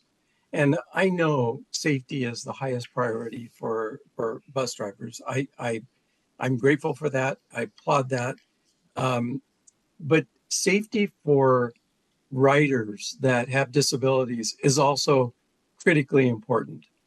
And there is a new video that shows it is appropriate in some instances for a bus to jump another bus, but they must pull out, and as they start to pass the parked bus or the waiting bus, they need to stop just a little bit beyond in the middle of the street and call out to a disabled passenger who's standing on the curb in front of the other bus to identify that they're out in the street ready to be boarded if that person is waiting for that particular bus. I'm guessing you're familiar with the video that I'm describing, but that may involve safety issues related to the driver, but it does not take into account safety issues related to the passenger. I am a blind passenger. I use a guide dog. I would never, ever consider walking in front of a parked bus, knowing that that bus could move at any moment to board a bus that's waiting for me in the middle of the street without being able to see that myself. If somebody's yelling at me, telling me to move forward and to enter the bus, I don't know if that's some crank person across the street yelling, or if it's a bus driver, or I can't validate that on my own. So that's an unsafe move. And I'm never going to walk in front of a parked bus unless I could visually make contact with that driver who knows, and I know that that person sees me, so he's not going to take off if I step in front of that bus. So there's all kinds of things wrong with the safety concerns from a passenger perspective when we have to board a bus that's standing in the middle of the street because they're trying to pass a parked bus. And I know at one time we were all informed that passing buses is not allowed. And now all of a sudden it seems like it's allowable. So can you, number one, clarify if that is allowable, and that make comment on the video that's new, that's out there, that describes how a driver passes another bus, but yet it doesn't take into consideration the safety perspective of the disabled person or the passenger. And how do we correct that? Mr. Chair and Committee Member Ken, thank you for bringing that up. That actually is the video that I'm referring to. It is that 4-minute video that was made back in like 2017, 2018. And it does demonstrate that the vehicle at times, when the vehicle in front is disabled or holding for time, that you do have the permission to leapfrog that bus to move. And it describes where you're supposed to stop the bus and you're supposed to announce the route after you clear your spot. Now, with that said, I do know that there has been several discussions about that video and within the blind and the blind deaf community. And I know that my executive leadership is looking at a lot of different possibilities on that. They have heard the concerns, and they are looking at how they can remedy that potential issue. Nothing has been brought to my level yet, but I can reassure you that I just heard the same discussion last week at very high level executive management. We're talking about it. The difficulty, I guess, would be is that that we also have to operate a transit system, and we have to make sure that the transit system is moving in a in a precise movement.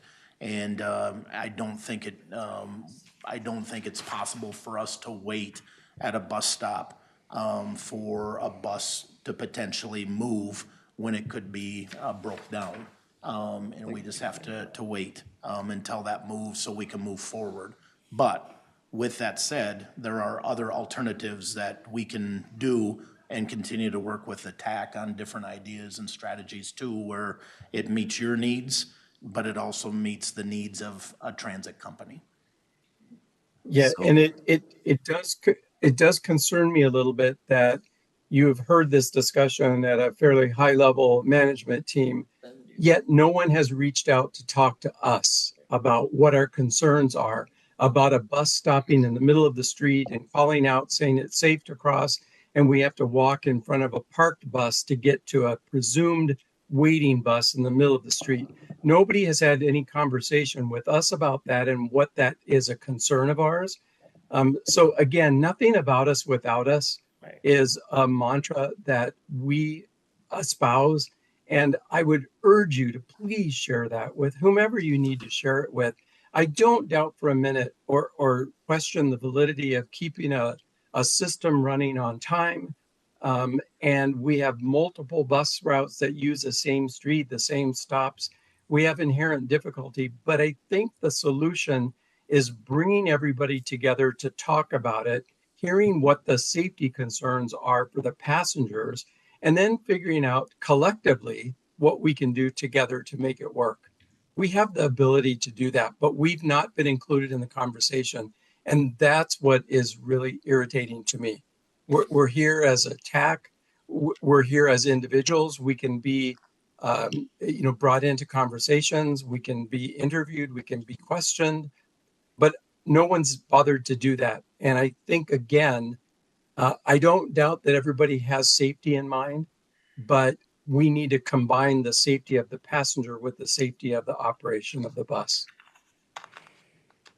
Thank you, Ken. Darrell, did you want to build on that at all? Yeah, Ken, to your point, I believe you are right. I believe that we were told a few months ago when we talked about bus jumping in, and we brought it up very specifically. They did tell us that they weren't going to allow the second bus to move around the first bus without making sure that they hit that first mark where they were supposed to land. So the fact that Ken knows that they have another video that you referred to that says that you're supposed to call out as you're going around the park bus.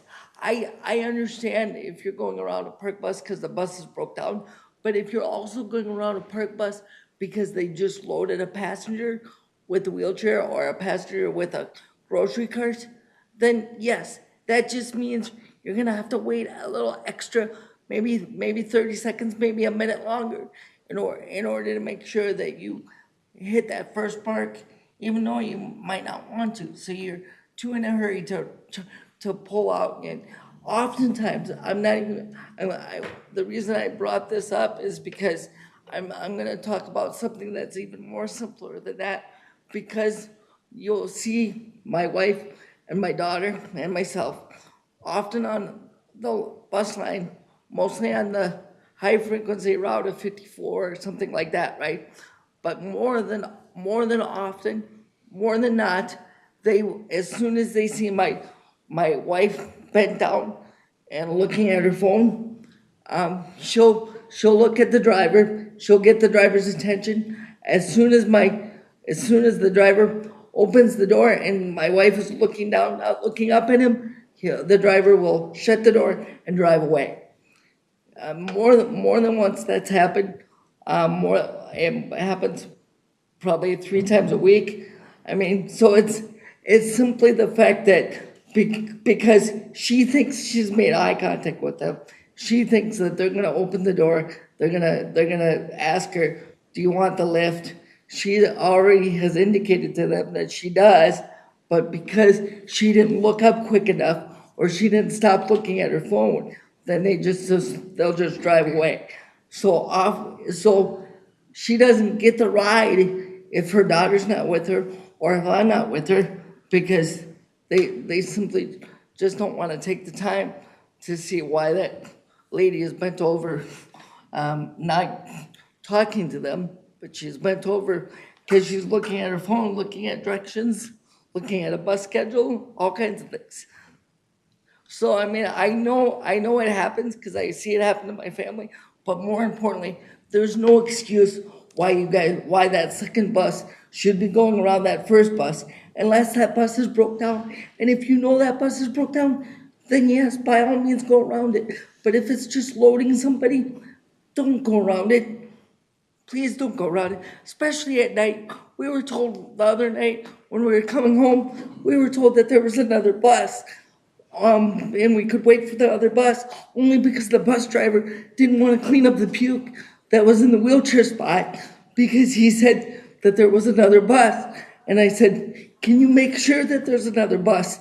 So he called only to call his supervisor. His supervisor came out on the line, cleaned up the puke himself, and said, yes, these guys are right. There is no other bus, so you're going to take them home with the puke on the bus.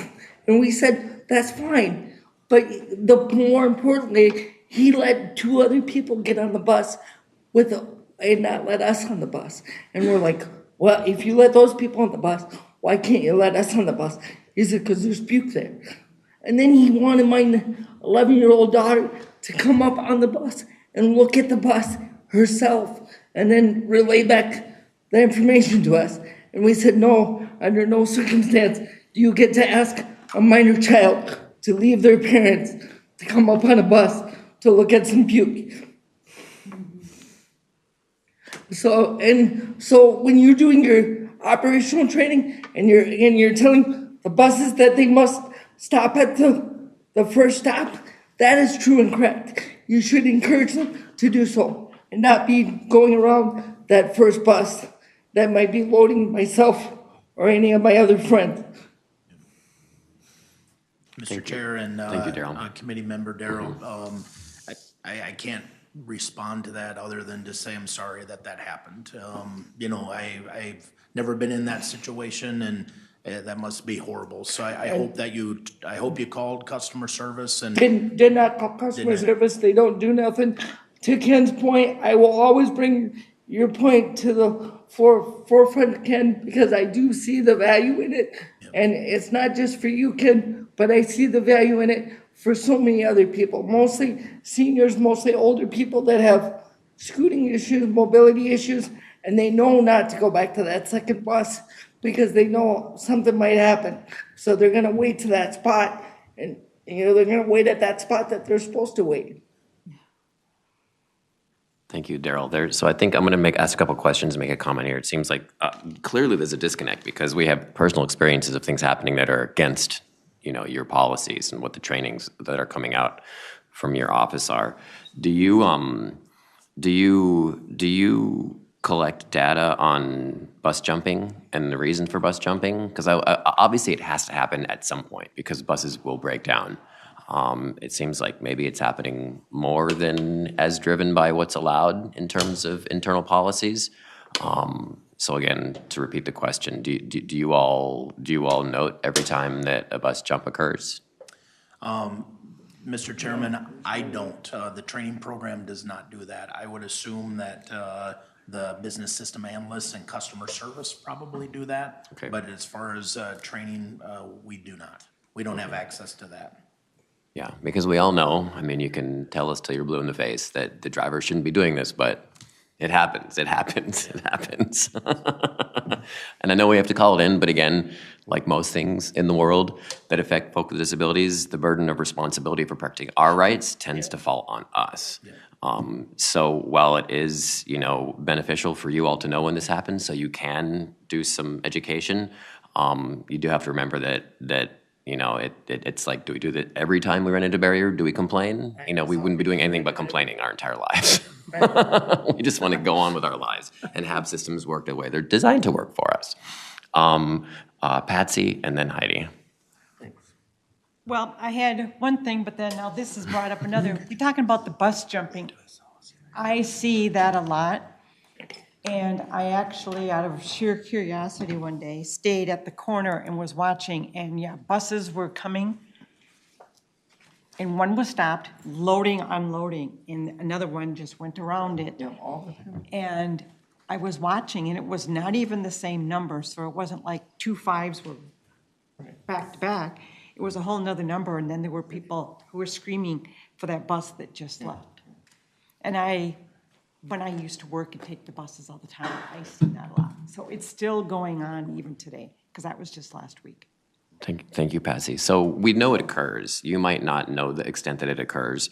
We are running a little low on time. I do want to continue this discussion specifically, so I'm okay with bumping some things off the agenda. Can I ask But in you order- the question I had? Yes, can You I say talked one about- thing real quickly, though? One thing. Oh, go ahead. Talked Go about ahead. letting out the lifts and the,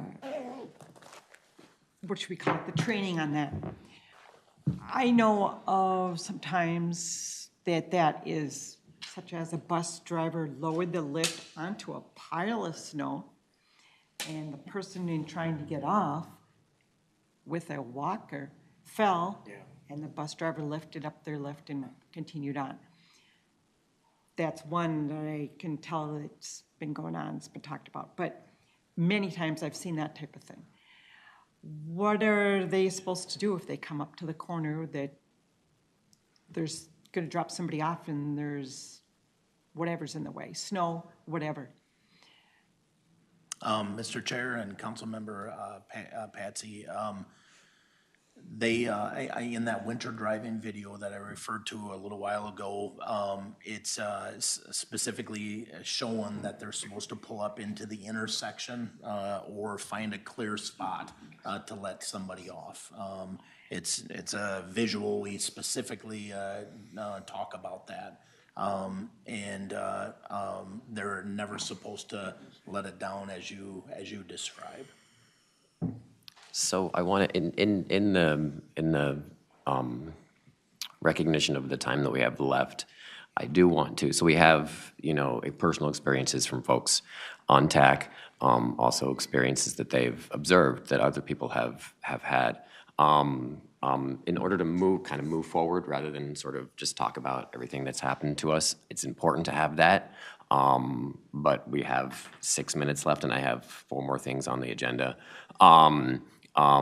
Maybe can we spend a few minutes talking about, I think, Ken's idea, getting in the same room, or ways to move forward? Because, as we know, things are happening that aren't necessarily supposed to be happening. That's the world we live in. Nothing's ever 100%. But, if we can attempt to push towards, that 100%, where bus jumping happens as infrequently as possible, where bus drivers don't view folks who use wheelchairs as somebody that they pass up because they don't want to maybe deal with it. I'm not inside these people's heads, but I've heard stories where it's just like, all right, I don't want to, or my ramp's broken. Whoa. Yeah, we know them ones. So this does happen, and training is a way to remedy it. Heidi, after what I just said, do you have a comment? I think the pandemic really taught us what we're complaining about, because I actually saw where I was standing in inappropriate spots to get in the front, and because I can't always use the back because of how it's set up and the type of bus it is, and if you don't have the strength and you're not fast enough. And so I've done some really crazy, stupid things just to get on the bus, in the front, if the bus driver will let me, because they were parking the back area in the appropriate spot. But not every disabled person's going to understand that. And how do you train certain people that it's safe, or certain things when you do those kinds of, because if I'm standing there waiting for the bus like I normally supposed to, and you told me this is where I'm supposed to be, and then you start changing the rules on it, then how am I going to know if I missed the bus or not, or understand? Because each disability is different, and then you're not taking into account how people process and take in information. And one thing I do want to say, which is a positive thing, is there are drivers that have dropped me off in a really good spot because they know they wanted me to be safe. But a lot of drivers just drop me off and expect me to survive and figure it out myself, and don't really think, so you're not thinking about us always, I don't know how to explain it, but winter is not my friend, and sometimes in the summertime you drop me off where I'm fighting. I'm not athletic, okay? I know there's a curve. You need to get me up close to the curve and drop me off correctly. Even if you're going to drop me off in a jungle, of grass and crap and whatever, at least I'm off the bus. Just something to think about when you do your training. But I do want to do a positive side, that there are drivers that are doing it correctly, and they have thought about where to drop me off, for my safety. Thank you, Heidi. So, Mr. Chair, yes, go ahead. And committee members, I had quite a bit left of my presentation before we kind of took this route. So I'll send it to you. You guys can look it over if you'd like, and contact me for any questions that might do it. It tells you a little bit about what we are doing at the instruction center. So just wanted to let you know that. Thank you. We'd like to, given that we don't have time to finish what's left in your presentation, I think more could be unpacked. Would you like to come back next month? I'll have to look at my calendar and see if I can, Mr. Chair and committee member, I'll look at my calendar and see. I grabbed this month because I wanted to get in here. I think the next couple of months I am busy on these days, but I'll look and see what I can do. Well, and we can also, hold on, Heidi, hold on. We can also, hold on, let me say something. We can also take some of this offline if need be. I think it's more important to do it here because I think the collective experience of the membership is vastly important to you and what you do. So if we have to, go a month or two out, that'd be great. But I think in the meantime, I'd like to get more specific, solutions or discussions based on Ken's experience, based on Darrell's experience when it comes to the training that occurs. I think this really does kind of bring us back full circle to your opening of the presentation, where you're like, bus drivers are humans, understand that, let's try to minimize, that level of passing up folks. Heidi, one quick comment, please. My quick comment was, and he was doing exactly, I think, what he was supposed to. Because we weren't picking up a lot of people on the 54 for a little while. So he stood at the bus stop that normally picks up a lot of people. A driver in the back was honking at the bus driver, trying to tell, and he put his hand out trying to tell him, and I don't know if you do any training, if that ever happens, where they can tell, go around me. Because now we're talking, it's an actual car, we're not talking about buses, but he was honking his horn like, dude, go! And he was standing there because we were a little bit, behind, because you have a schedule. You have to meet that quota when you get to a certain stop, and you can't be over, you can't be under, whatever. So he stood there for a few minutes, and the driver in the back in the car was very angry. You could hear it. He was honking for at least 5 minutes going, why are you standing there? Why are you there? So maybe you can do some training and how to work with that. Because I don't want the public mad at the transportation in a way that we can't get along with each other. Thank you, Heidi. You're free to make a final comment if you want, but I think we definitely have unfinished business. Yeah, thank you. Thank you for having me, everybody. I appreciate it. Good to see you. Thank you for coming. Patty and Carrie and Heidi. Nice to see you guys again. Yeah, and thank you for doing what you do. It's vitally important to making sure that folks with disabilities are served on the bus system. Thank you. All right, I'm going to jump to member comment because we have, not member comment, public comment, because we have 2 minutes left in the meeting. Is there any member of the public who wants to address the TAAC? Come on, Russell, here's your time to talk to us if you want to say something. Only if you want to. If not, that's fine too. Yep. Okay, so we'll move to member comment, and if you want to in a few minutes, you can as well. Member comment? All right, so member comment, I have a member comment. Go ahead. I would love to see all of you, or some of you, or any of you, on July 13th on the north end of the Capitol lawn for Disability Pride Day, and it's being sponsored by ACT, Advocating Change Together, and it will be the first time in Minnesota state history where we'll have proclaimed July as Disability Pride Day in Minnesota. Who's it sponsored by?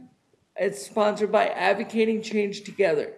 Advocating Change Together. Yep, Okay. so it's ACT, and they mostly work with folks with, who are on the DD side, so the developmental disabilities.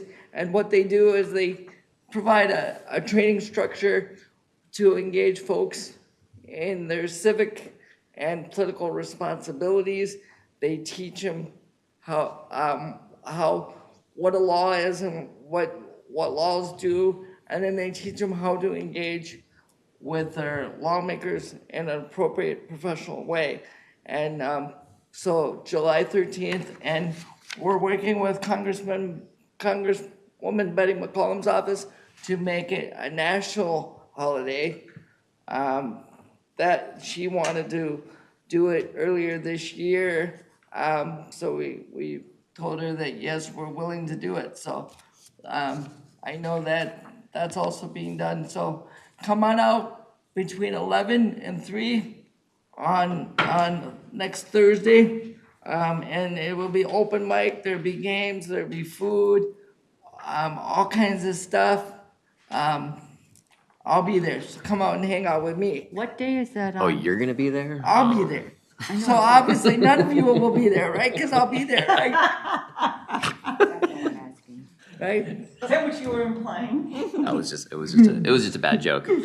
Carrie, go ahead. I just wanted to ask, is anybody gonna be making shirts so we can maybe, if we're gonna get our picture taken, can we have like Disability Pride Day on a t-shirt?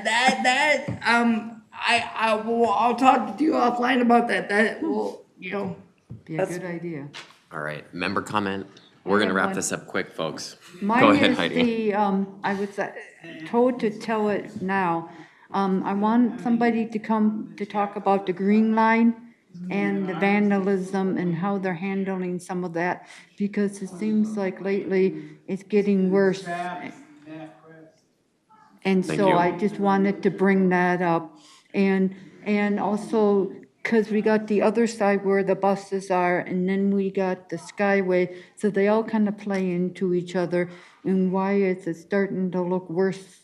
And then are they going to fix it? And then some other things would be like the flooding of the drains and things like that. So the combination of a bunch of different stuff is just, and spray painting, and I feel sad because, you know, I don't know how they can damage all this because it's very strong metal and stuff, so I'm a little concerned. And then why one side looks a lot nicer and the other side's more damaged, what is the reason, and are we really taking it? Because if we're gonna keep building these in the future, and this is the way of the future, just can't keep happening.